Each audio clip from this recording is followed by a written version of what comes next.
Hello everybody and welcome back to the Traxion channel for another new video. Now this weekend should have marked the opening round of the 2021 Formula 1 season at Albert Park in Melbourne. Now unfortunately due to the COVID-19 situation that race had to be postponed and is now going to take place in the middle of November. But I thought I would use the date and the platform as a way to discuss a little bit about the upcoming season, talk about my thoughts and of course play a little bit of Formula 1 2020 in the process. I'm going to be racing around the Albert Park track in Daniel Ricciardo's 2020 Renault, of course a car he never got to drive at his home Grand Prix because that race was cancelled as well. That was of course the first race to be cancelled by the COVID-19 pandemic. So without further ado, let's jump into the race.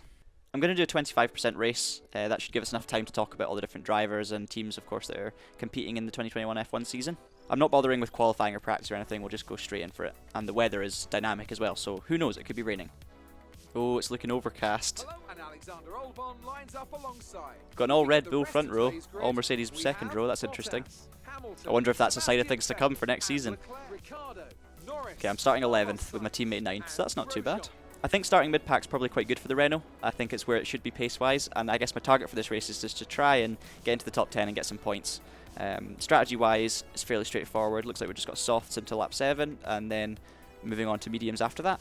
Not much to think about there. So it's worth mentioning at this point, I totally forgot to load my setup. Yeah, just middle default it is, I guess. I'm trying to remember how to do a good start in this game. Got to try and engage the clutch, hold at a nice rev point. That was a pretty bad one, but the second part was alright. Use some overtake to try and get around the outside of Perez. Nice and careful through turn 1. I don't even know what I've got damage set to, so I'm just going to be careful. Bit of ERS to try and hold on to that position. This corner's always scary on lap 1 of a race. There we go, find some space. Yellow flag's out already, but I think we're okay. I think the best place to start then would be Mercedes, obviously reigning champions. We've got Lewis Hamilton, a 7-time Formula 1 world champion now, which is crazy to think. A few years ago you never would have predicted that, but here we are. Lewis has done an amazing job the last few years. I think his driving's been getting better and better, and he's got to the point now where he's totally proven just how good he is. Even in the best car, I think it's still very clear to see what his talent level is, and it's phenomenal. I don't see anything changing too much on Mercedes front this season. I still think Lewis Hamilton will win the championship. I think he'll get his 8th. The only thing that could change that would be the regulation changes, making the car suddenly lose a lot of its performance, but the regulation changes are not massive this year. So I think we'll see pretty much a similar result at the top end of the table anyway. Will be interesting to see if Red Bull can challenge them a bit further throughout the season, but I feel like we say that every single year and Mercedes always do end up coming out on top. So yeah, not much more to add on that one. In terms of Bottas, I see him having another year where he's a decent number 2 driver at Mercedes, will win a few races, and he won't be able to challenge over a championship. That's just what I believe. I don't think he's quite good enough to keep up with Lewis basically over a full season. But as I say, he will win some races. Okay, we're nicely into position now behind Ocon. Hopefully we can just stay here. Seem to have Perez right behind me, but we're okay at the moment. Oh, he's hit me. Just as I say that, I maybe squeezed him a little bit too closely, and we have dropped right back now. Oh dear. Okay, I guess I've got all the work to do again then. Tyres need to clean up too. Okay, next up we've got Red Bull. Now, obviously Red Bull was a massive talking point in the off-season because they dropped Alex Albon and picked up Sergio Perez from Racing Point. Now, is Perez going to challenge Max Verstappen over the course of a season? I don't think so. I think Perez will have 1 or 2 really strong races where he's up in contention for a win, but I don't see him being massively quicker than the likes of Albon and Gasly. Thanks, Jeff. I do think that, you know, he will use that car better than Albon and Gasly did manage to, but I don't see it being hugely different in the grand scheme of things. The main thing for him is to be a good backup for Max and pick up the pieces when they fall, and I think that's where he'll come in quite well. Gonna go for a dive bomb. Oh, it was a bit of a half-ass move, but we made it stick. Oh, I've gone wide though. Careful over the curbs. Oof, it's a bit leery, but just about got away with it.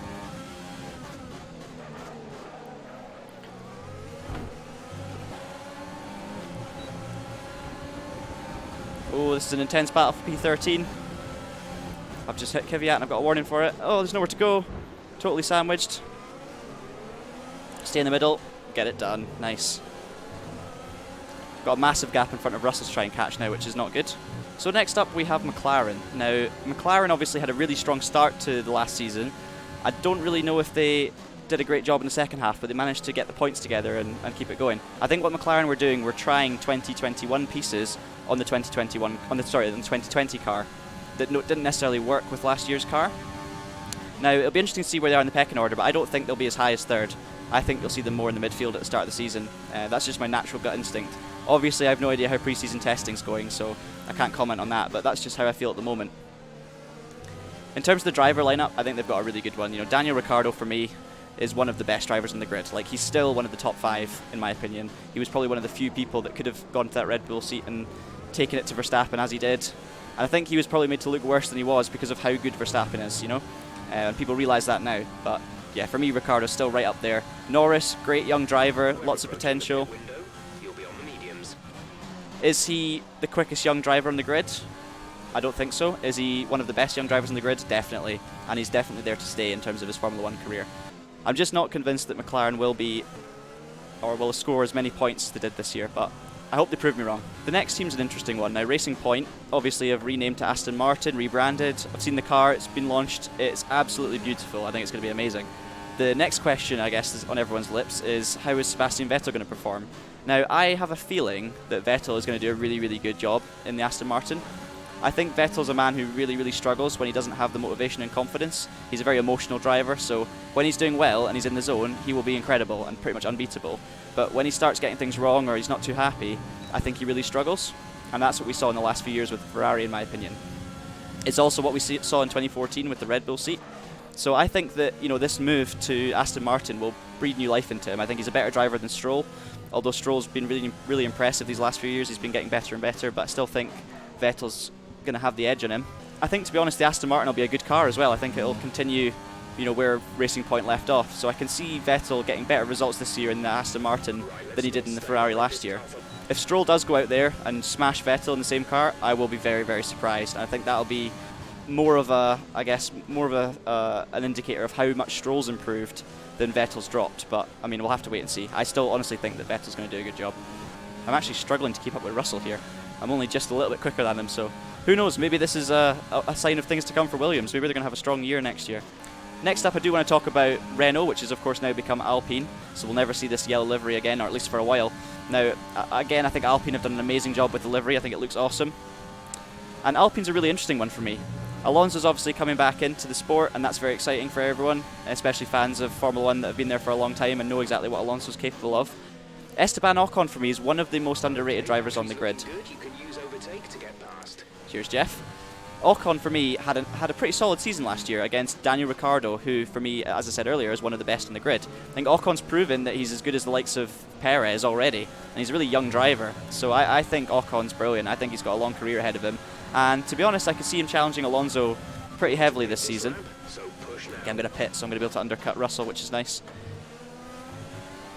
Especially in the second half of last season when Ocon started getting the confidence back, obviously after a year away. He really did start improving, and I think he was almost matching Ricciardo by the end of it. Oh, a bit deep, but I've got the moves done. Going to be in the pits next lap anyway, so it wasn't that important. Right, who's next on the list to catch? Magnussen in the Haas. Be careful, we think you're going to start losing some tyre grip around now. Good thing I'm pitting then, isn't it?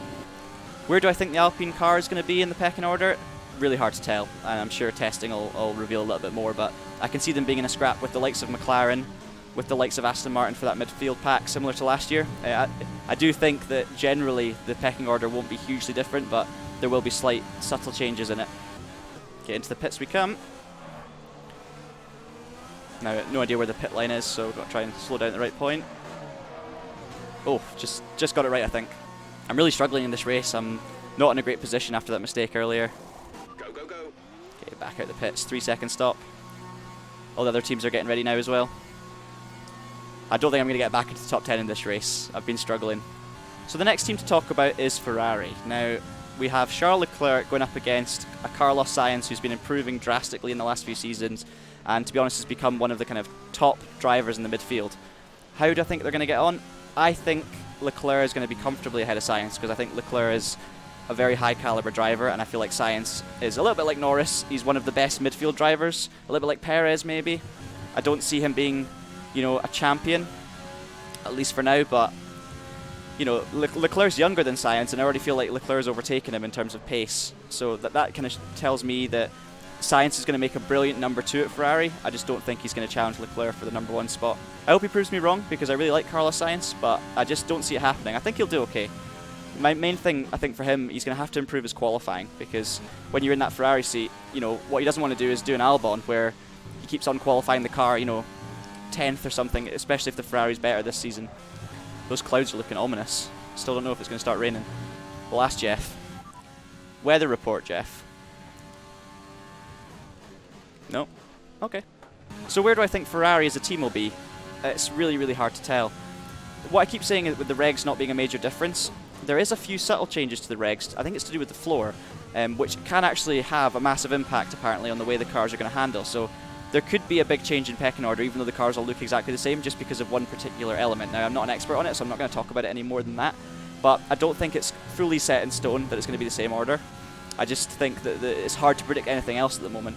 Oh, yellow flag. There's an incident in the next part of the track. Is that Hamilton? Overtaking through the yellow flags. It's Hamilton. I've locked up in shock. Okay, some information on Magnussen. They have some kind of mechanical problem. Okay. Magnussen has a mechanical problem. If I can't catch him now, it's going to look really bad for me. Oh, there's Russell. Wow, I've overtaken a 2020 Williams. Incredible. Next up, we kind of have what I call the kind of forgotten team, in a way, Alpha Tauri. Now, the reason I call them a forgotten team is not because they're actually forgotten, but more because, in terms of the pecking order, they kind of sit in this dip between the midfield and the back of the field. Obviously, on their day, when everything's going well and they've got Gasly driving on point, they can be phenomenal. 2.4 seconds. And they've proven that they can win races even in the dry when things go their way. I just think that the Alpha Tauri is a little bit temperamental with its performance. I don't think it's always good enough to be in the midfield. I'm not convinced Gasly and Kvyat were the best pairing. I think that, you know, Kvyat was struggling a wee bit for the last few seasons, and I think Gasly's made to look better by Kvyat, in my opinion. I don't think Gasly's suddenly become a million times better than he was at Red Bull. I do think he's improved, but it's not going to be super drastic. Catch the car in front, but we need to look after the tyres. We won't be making another pit stop. You know, that being said, he's clearly proven that he's good enough to be in Formula 1 in the long term. Now, the thing I'm most excited about with AlphaTauri, and I'm sure a lot of you guys would agree with this, is Yuki Tsunoda. Now, Yuki Tsunoda, for me, was my driver of the season in F2. I got to admit, I'd never heard of him before he came into Formula 2, but from that first weekend in Austria, he just showed so much raw pace, and he showed, you know, his talent with Tsunoda. He was definitely rough around the edges. He wasn't the most consistent driver. He got caught up in a few incidents. He was a little bit flustered on the radio sometimes, but wow, he was absolutely phenomenal in terms of his raw talent. I think when Tsunoda was at his best, he was probably the quickest driver in the whole field, and that was his first season in Formula 2. So yeah, for me, Yuki Tsunoda, incredibly exciting talent. I'm going to be rooting for him next year because I really like him. How do I think he's going to get on AlphaTauri? I genuinely think it won't take him long to be up with Gasly. I really don't. I'm going to give him, you know, the first season to learn, and you know, obviously Gasly's been driving well recently, so I don't expect him to be beating Gasly yet in terms of the championship, but I do expect him to be pushing him in certain races, and I think in the next couple of years, Tsunoda is going to be right there. I think he's going to be an exciting prospect, possibly the most exciting prospect that Japan have ever had in Formula 1. We're now on to the back markers, and I mean, since I'm right behind Kevin Magnussen right now in the Haas, I'll probably start with them. Now, they've obviously got two rookies, Mick Schumacher and Nikita Mazepin. Mazepin, I don't want to talk about too much, but I see him struggling a little bit. I see him being pretty aggressive on circuit, and I'm not convinced he's going to have a great time in his first season, but I'm sure he'll be around for more than one season anyway. Now, as for Mick Schumacher, obviously he's got the name, and a lot of people think he was carried by his name. I think he was helped by his name, but I wouldn't say he was carried. I think he's got phenomenal talent. He's proven that, you know, once he gets up to speed with the car, he can be really formidable. And we have seen flashes of incredible stuff from him as well. We saw it in Formula 3 when he went on an incredible run, winning every race, I think 4 or 5 races in a row or something, and it was never seen before. So, yeah, the thing I like most about Mick Schumacher as well is a lack of ego. You know, obviously the media can be quite harsh, and you know, I think Mick's been protected from the media growing up as much as possible. Oh, my driving's so bad. But I genuinely think, you know, he comes across so well in his interviews. I think he seems like a down-to-earth person. He seems very humble. He's willing to learn. And I really like what I see with Mick Schumacher, and I think he's going to be a fan favourite moving forward. In terms of the inter-team battling, I don't think there's going to be too much between Schumacher and Mazepin. I'm not convinced that Schumacher will beat Mazepin first time out, just because Schumacher sometimes takes a bit of time to adapt to a new car and a new series. Mazepin's clearly talented, so I wouldn't be that surprised if Mazepin's outpacing him. But I think a long-term prospect as a Formula 1 driver, I'm going to have to say that Mick's got, you know, in my eyes, a bit more potential, but, you know, who knows. Okay, we're on lap 13 out of 15 here. I don't think I'm going to get in the points. I'm 10 seconds behind Gasly, so it's just going to be a case of hanging on now. My driving's been pretty appalling. Okay, next up we have Alfa Romeo Sauber, or is it just Alfa Romeo now? I can't keep up. And we've got Kimi Räikkönen and Giovinazzi. I don't care what people say about Kimi, thinking he should retire or he's taking up a space. You know, Kimi Räikkönen loves his Formula 1, he enjoys it, he's doing a good job, so why should he have to give up his seat for someone else if he still wants to do it? I think it's great that he's still there, and yeah, I think he's still doing a solid job. I think Giovinazzi is a better driver than some people give him credit for as well. He clearly pushes things and he pushes his limits and sometimes makes too many mistakes, which is okay for a rookie, you know, or for someone that's still learning. Now, it's been a few seasons now for Giovinazzi, so you know, this is the time where he really needs to start beating Räikkönen, I think, on a consistent basis. As Räikkönen's, you know, I guess, goes past his best and heads down the hill, which I think he's probably already on. I think Giovinazzi really needs to prove that he can beat Räikkönen. But you have to say, based on last season, you know, he's showing that, and I think he fully deserves another chance. But he's going to have to do as well as he did last season, if not better, if he wants to stay in the sport long term. I think the Alfa Romeo is an amazing looking car this season. I think they've done a great job with delivery. I also think it's going to be quicker than the Haas, because Haas sound like they're not even going to be developing their 2021 car. So I think Alfa will find themselves a little bit, you know, further up the field, maybe by 1 or 2 positions, but I don't see them getting onto the midfield, and unless, you know, they've made some big moves. They were just too far behind. You know, it's not like Ferrari where, you know, they're thereabouts and one little change could knock them over the edge and into the midfield battle proper. They are a little bit too far behind, so it's going to be more for them staying ahead of Haas and seeing if they can compete with Williams. Speaking of Williams, 10th and final team of the season. They've obviously got George Russell still on board, which a lot of people are surprised about, but it's great. I mean, Russell proved everything he needed to in his one-off drive for Mercedes at Bahrain. I think he did an amazing job.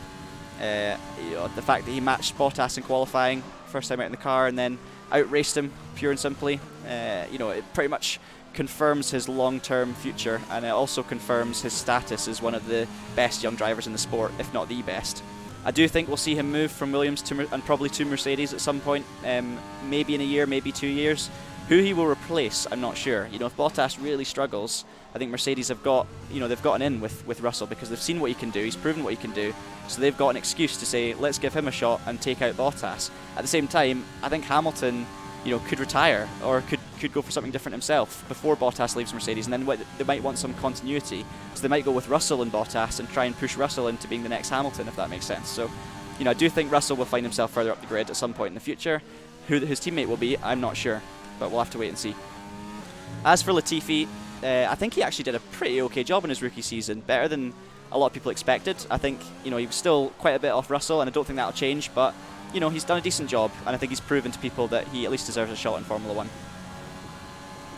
It's going to be P11, guys. I didn't make it into the points, sadly, but I really wasn't driving too great in that race, unfortunately. Danny Kvyat, who got his penalty, also gets driver of the day. No idea what's going on there. And it's Red Bull who win the Australian Grand Prix. Alright, I don't think Verstappen's ever won the Australian Grand Prix, has he? There's Adrian Newey. Albon's back on the podium as well, so that's a shame. We want to be seeing more of that next year. Hamilton DNF, Verstappen win. Is that a prediction for the first Grand Prix of the season? Is it a prediction for November in Melbourne? Let's wait and see. So guys, that is going to conclude my little preview of what would have been the opening round of the Formula 1 season, but is no longer. This alternative reality version, if the race had happened, would this have been the result? Probably not, but who knows? I can only apologise for my pretty shoddy driving throughout that video, but we got to the end, didn't quite get into the points. What I want to know is, what do you guys think about Formula 1 2021 in terms of the real season? Do you agree with my predictions? Do you think I'm talking total rubbish? Make sure you let us know in the comments down below. Make sure you subscribe to the Traxion YouTube channel to catch all of our latest videos, and of course check out www.TraxionGG for all of your latest racing game news and updates. Until next time, keep it pinned, thanks for watching and have a great day.